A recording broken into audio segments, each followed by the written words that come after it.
તો અમેરિકામાં ડોનાલ્ડ ટ્રમ્પની સરકાર છે અને તેમના નેતૃત્વ હેઠળ ગેરકાયદેસર ઇમિગ્રેશન પર કડક કાર્યવાહી વધુ તીવ્ર બની રહી છે। સમાચાર છે કે અમેરિકી સરકારે એક ડ્રાફ્ટ તૈયાર કર્યો છે જેમાં પાકિસ્તાન સહિત 41 દેશો પર મુસાફરી પ્રતિબંધ મૂકવાની તૈયારી ચાલી રહી છે। અધિકારીઓનું કહેવું છે કે આ વખતે મુસાફરી પ્રતિબંધો વધુ વ્યાપક હશે।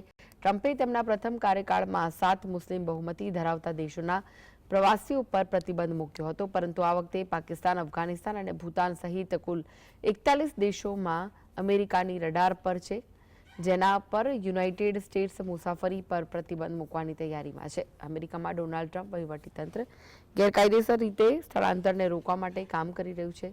અમેરિકાના સુરક્ષા અધિકારીઓએ તેમની ભલામણો સંબંધિત એક ડ્રાફ્ટ તૈયાર કર્યો છે।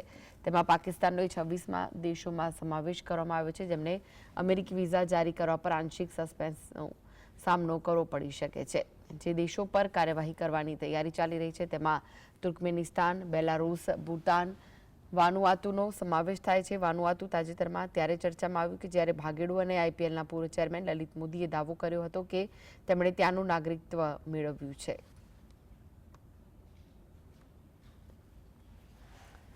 તો આ પહેલા પાકિસ્તાનના વિદેશ મંત્રાલયે મુસાફરી પ્રતિબંધિત સમાચારોને અટકળો ગણાવીને નકારી કાઢ્યા હતા। પાકિસ્તાનની વિદેશ મંત્રાલય તરફથી નિવેદન આપવામાં આવ્યું હતું કે પાકિસ્તાનને આવા પ્રતિબંધોનો કોઈ સત્તાવાર સંકેત મળ્યો નથી। હાલમાં આ બધું અટકળો છે અને તેથી તેના પર કોઈ પ્રતિક્રિયા આપવાની જરૂર નથી।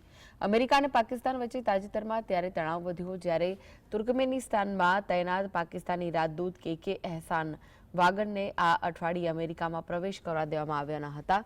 તેને લોસ એન્જલસથી હાંકી કાઢવામાં આવ્યા। જો કે અમેરિકાએ કોઈ ખાસ કારણ જણાવ્યું ન હતું, પરંતુ અહેવાલોમાં કહેવામાં આવ્યું છે કે વાગનને એટલા માટે હાંકી કાઢવામાં આવ્યા કારણ કે અમેરિકી ઇમિગ્રેશન સિસ્ટમે વિવાદાસ્પદ વિઝા સંદર્ભે શોધી કાઢ્યા હતા।